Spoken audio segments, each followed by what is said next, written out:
libre enfin. Je me disais, libre, je suis libre. Ici, je peux tout faire sans être inquiété, sans être réprimandé, comme c'est le cas dans la maison de mon père.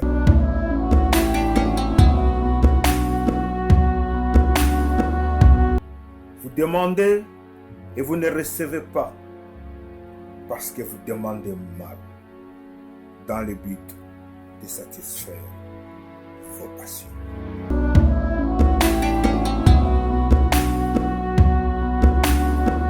Les merveilles de ce monde est lointain. Et j'étais séduit et je ne rêvais qu'un jour aller vivre là-bas.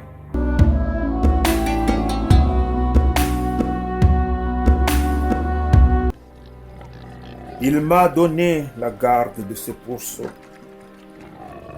Mais, comme je restais toujours sur ma faim, j'aurais bien voulu me rassasier des carouges que mangeaient les pourceaux.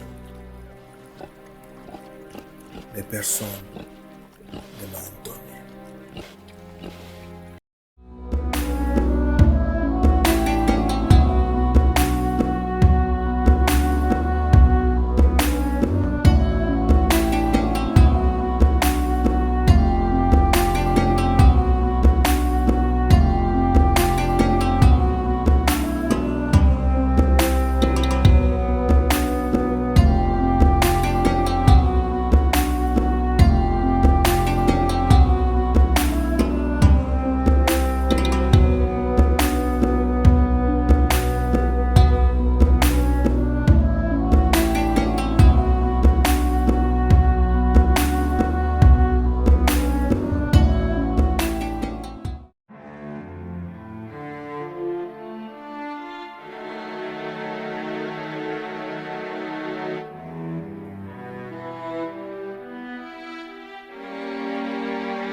Convoitez et vous ne possédez pas.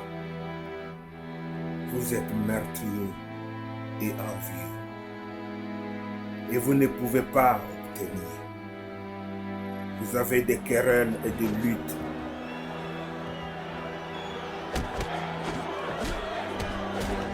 Et vous ne possédez pas.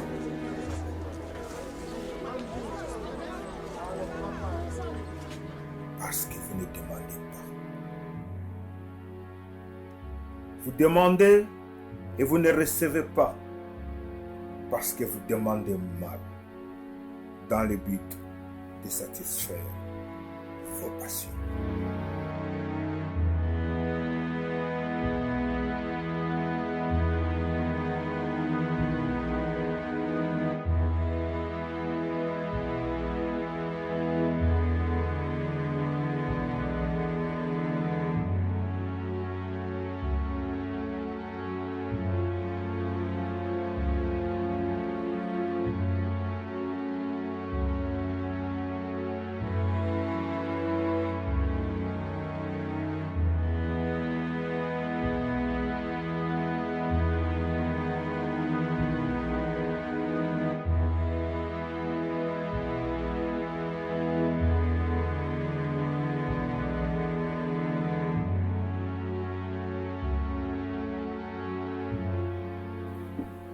Parce que nous demandons mal dans le but de satisfaire nos passions. Nos passions qui n'ont rien à voir avec Dieu. Et c'est cela, tous les problèmes. La passion peut vous aveugler au point de ne pas voir les vraies valeurs et le vrai bonheur autour de vous, ou encore l'amour de ceux qui vous entourent. Très souvent, on s'aperçoit d'une chose de valeur qu'après l'avoir perdue. Mais lorsqu'elle est là, on a souvent tendance à envier ce qui est au loin. On est prêt à tout sacrifier, tout abandonner pour ce qui est au loin.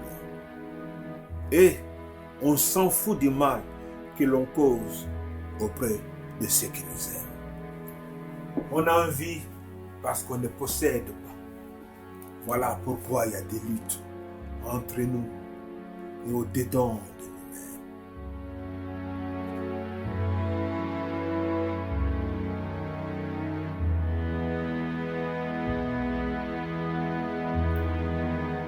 Et si nous prétendons posséder ce qui n'est pas à nous, certainement, nous avons utilisé de grands moyens.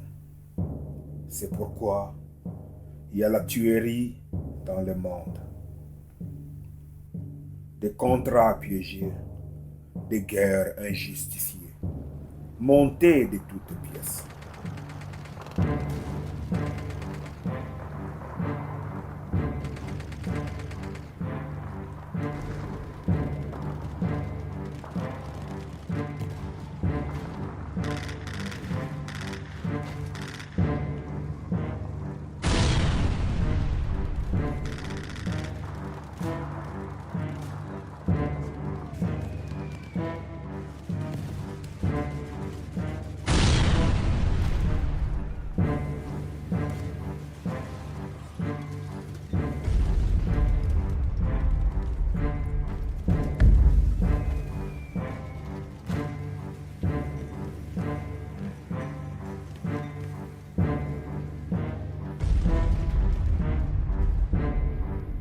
Nous dérobons par la tromperie parce que nous ne possédons pas. Ce que nous prétendons nous appartenir, des mines, des industries, des pouvoirs, des puissances que nous n'avons pas, mais que nous possédons par la ruse, par la manipulation, la séduction et l'intimidation. Nous avons des luttes et des querelles parce que nous n'avons pas demandé et nous ne posséderons jamais. Nos passions nous ont aveuglés au point de ne pas voir le malheur que nous causons autour de nous.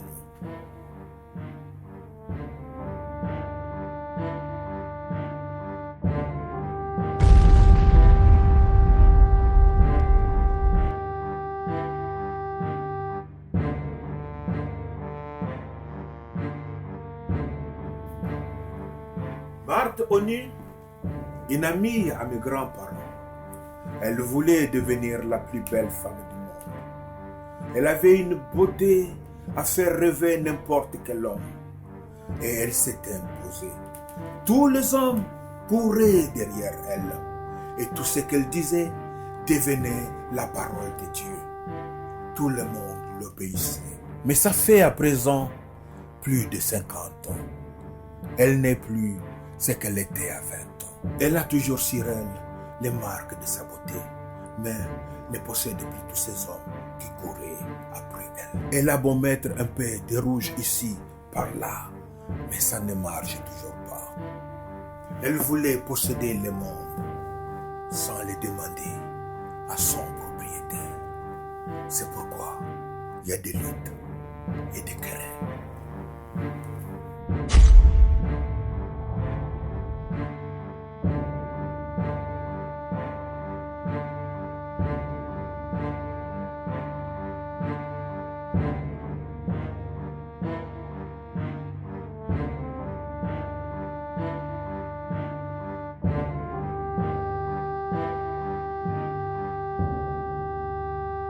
Je vivais avec mon père et mon grand frère. Et mon père était un grand roi et très riche. Je ne manquais de rien. J'avais tout ce que je voulais et je n'enviais personne. Puis un jour, cet homme est arrivé. Il est sorti d'on ne sait où. Il nous a raconté des aventures, les merveilles de ce monde lointain. Et j'étais séduit et je ne rêvais qu'un jour aller vivre là-bas.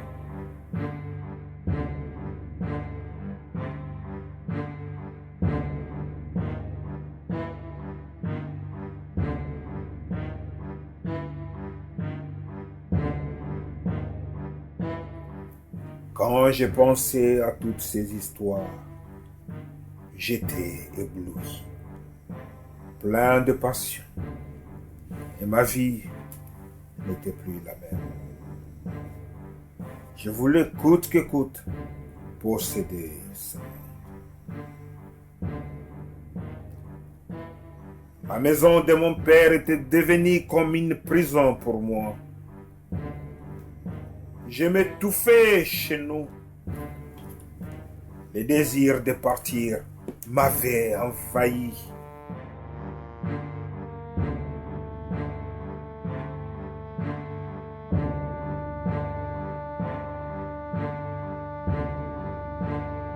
Puis un jour, j'ai décidé de dire à mon père ce que j'avais dans mon cœur.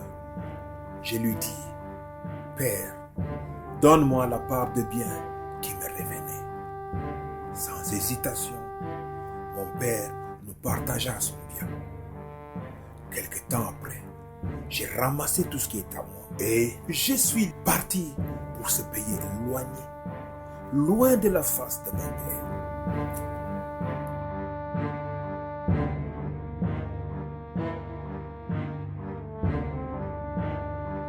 Et dans ma passion, je ne pouvais même pas remarquer le mal que j'avais causé à mon père.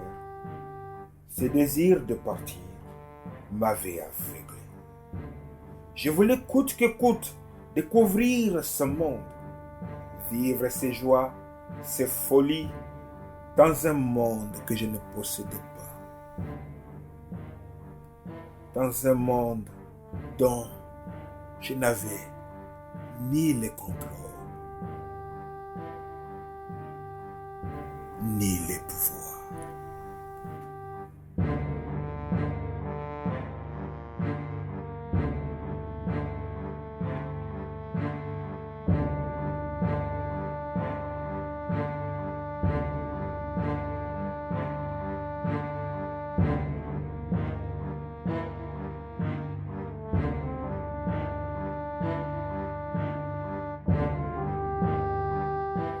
Libre enfin, je me disais, libre, je suis libre. Ici, je peux tout faire sans être inquiété, sans être réprimandé, comme c'est le cas dans la maison de mon père. Chez mon père, c'est toujours, ne touche pas ceci, ne touche pas cela, ne dis pas ceci, ne dis pas cela, ne fais jamais ceci, ne fais jamais cela.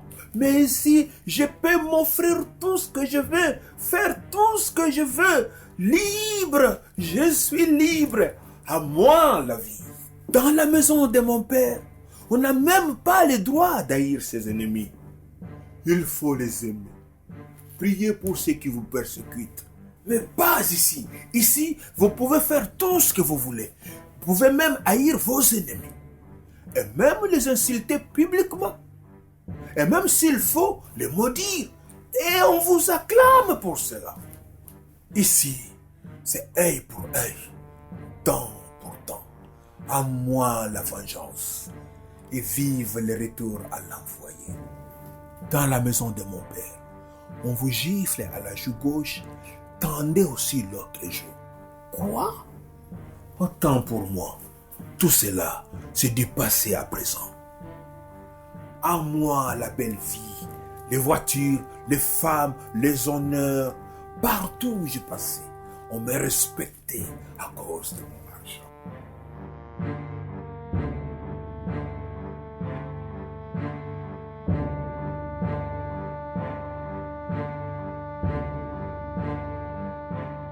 Ici, les valeurs ne comptent pas. L'argent est le seul maître. Il vous ouvre toutes les portes. Ici, vous pouvez vous éclater autant que vous le pouvez. Et vous devenez même célèbre à cause de cela. Mais dans la maison de mon père, on appelle cela de la fornication, les péchés. Ici, si vous êtes orgueilleux et méprisant les autres, on vous craint et on vous honore. Et vous avez la considération des hommes. La simplicité ne paye pas ici. La justice n'existe pas ici. c'est comme dans la jungle. La raison du plus fort est toujours la meilleure. Mais dans la maison de mon Père, il faut être humble.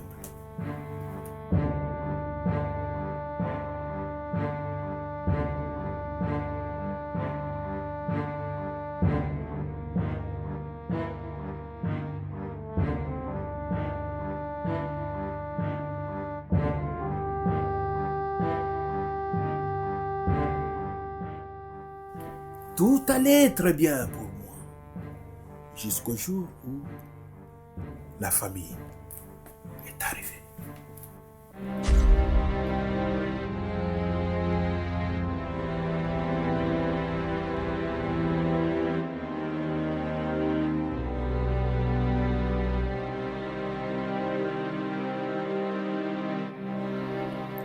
Et un à un, j'ai commencé à perdre mes biens.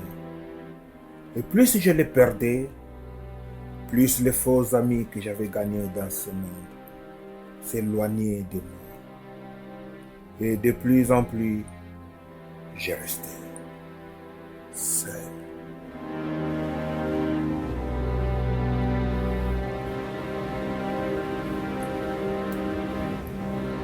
Au début, je me disais que je vais m'en sortir.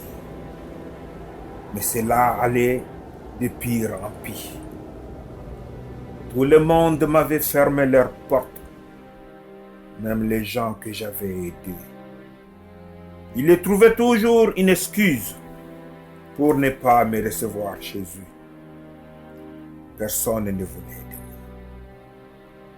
Et je me suis retrouvé dans la rue, sans rien. Que faire? Chercher du travail? Il n'y en avait pas. Et personne ne voulait de moi. Je m'entêtais et je me disais que je vais trouver du travail. Mes anciennes relations m'avaient tous tourné le dos. Et c'est chez un habitant du pays que je ne connaissais même pas que j'ai fini par trouver du travail.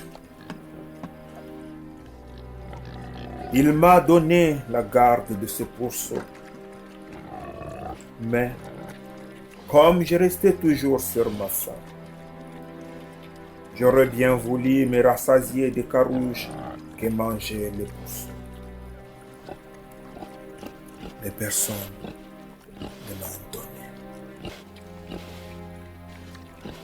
C'est alors que je me suis souvenu de mon père. Il s'en est fallu que j'en arrive au carouge de porc pour me souvenir de sa bonté.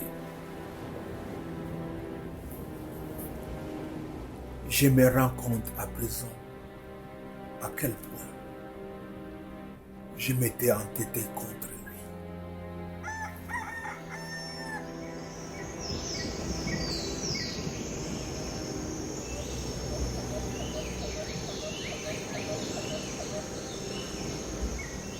C'est vraiment dommage pour moi que ce soit lui la dernière personne à qui je pense.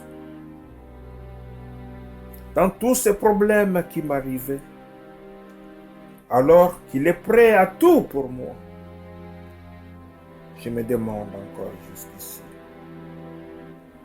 qu'est-ce qu'il m'avait fait pour que je sois monté comme ça contre lui? Quel mal m'a-t-il fait? Chez lui, même les mercenaires ont du pain en abondance. Et il est renommé dans le monde pour ses prises de position en faveur des veuves et des orphelins. Lui qui nourrit les oiseaux du ciel, qui ne sème ni moisson. Qu'est-ce qu'il ne ferait pas pour moi? Pourquoi m'étais-je monté contre lui à ce point? Pourtant, lui ne cherche que mon bien. Ma décision était arrêtée. Je retournerai chez mon père et je lui dirai, mon père, j'ai péché contre le ciel et contre toi. Traite-moi comme l'un de tes mercenaires. Et j'ai quitté ce pays de rêve sans un regard en arrière et sans espoir d'y retourner un jour. Dans mon cœur, une seule chose comptait pour moi, revoir mon père et lui demander pardon de tous les maux que je lui avais causés. Pendant que je retournais chez mon père, chez nous, je vais dire, dès que mon père m'a vu de loin, il fut ému de compassion. Je l'ai vu descendre de son trône jusqu'à la croix pour empêcher la mort de me toucher, parce que la mort me réclamait. Qu'est-ce qu'il ne peut pas faire pour moi, mon père? Il est venu se jeter à mon cou et m'a couvert de baisers.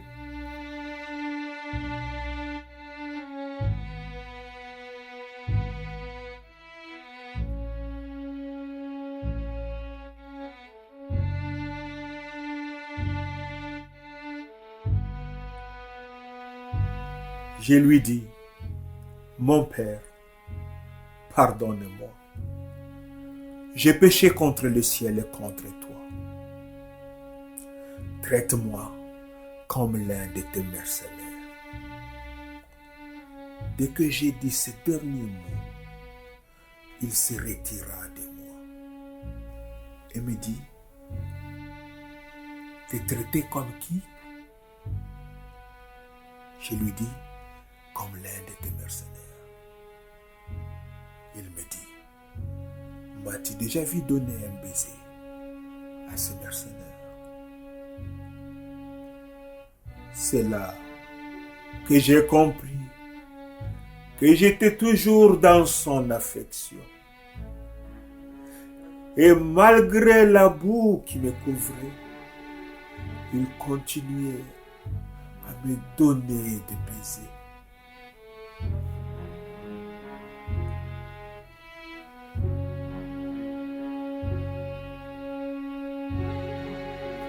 Il se retourna et donna l'ordre à ses serviteurs. Apportez-lui vite la plus belle robe. Mettez-lui l'anneau au doigt et le soulier aux pieds. Je me disais à moi-même, mais de quelle robe s'agit-il? Quel anneau? Quel soulier? En quittant la maison de mon père, j'avais pris tout ce qui était à moi. Mais d'où viennent toutes ces choses? Et sur le champ, la fête commença à l'occasion de mon retour. Je n'avais jamais vu mon père joyeux comme ça. Mon frère aîné qui n'était pas là, et après s'être renseigné, fut très irrité à cause du veau gras que mon père a fait tuer à l'occasion de mon retour. Mon père lui dit, tout ce que j'ai est à toi, mais essaye de comprendre mon fils. Ton petit frère était perdu et il est retrouvé. Perdu. J'étais donc perdu.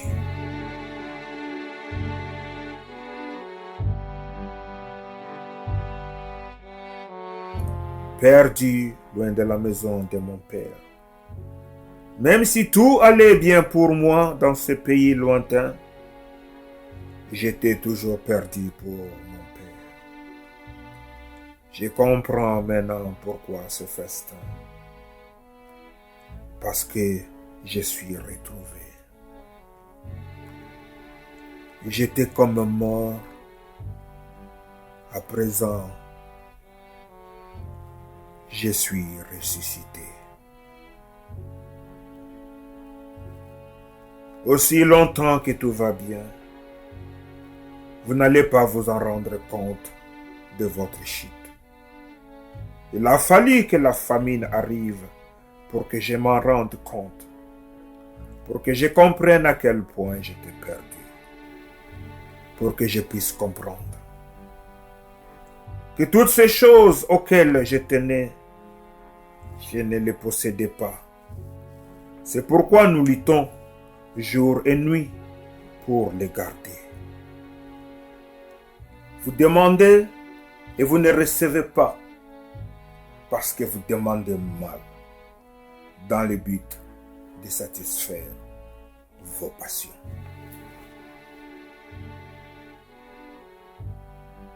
Nos passions qui n'ont rien à voir avec Dieu. Et c'est cela, tous les problèmes. Je comprends maintenant pourquoi ce festin. Pour que je puisse comprendre que les vraies choses que j'ai possédées se trouvaient dans la maison de mon Père. Les choses que personne ne peut me ravir. La plus belle robe, l'anneau et les souliers, faits à ma mesure. Et c'est à cause de ces choses que j'ai la paix, la joie et l'espérance. Le temps qui passe est très méchant et ne joue pas à ta faveur. Loin de Dieu, tu es perdu. Et c'est là, malgré tout ce que tu peux prétendre.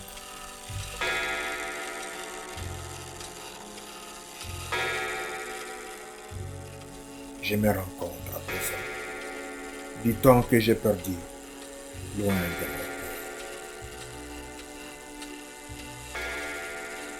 Oui, j'ai perdu mon temps. J'ai gâché ma vie dans ce monde pourri. Je n'ai rien trouvé. J'ai passé mon temps à servir ce monde. Je n'ai récolté que des déceptions.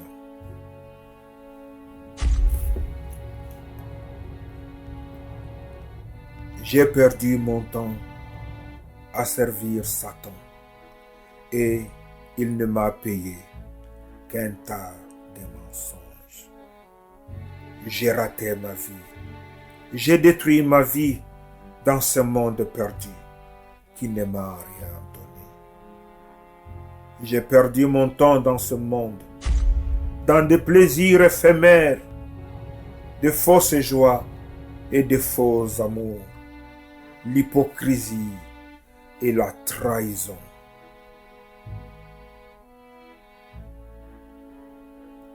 J'ai passé ma vie ici-bas à chercher un bonheur introuvable et je n'ai trouvé que méchanceté, la jalousie et l'égoïsme. Je viens à toi, mon Seigneur, accepte-moi dans ton royaume, où il y a la paix et le vrai bonheur. Restaure-moi, mon Seigneur Jésus. C'est à toi que j'écris, Jésus. Utilise-moi dans ton royaume. Pardonne toute ma vie passée. Restaure-moi, ô mon Seigneur.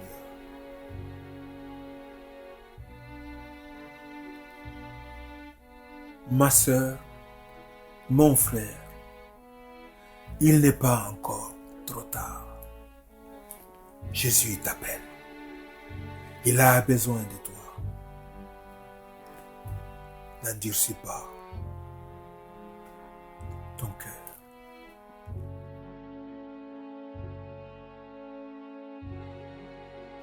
Nous étions tous errants comme des brebis. Chacun suivait sa propre voie. Et l'Éternel a fait retomber sur lui l'iniquité de nous tous.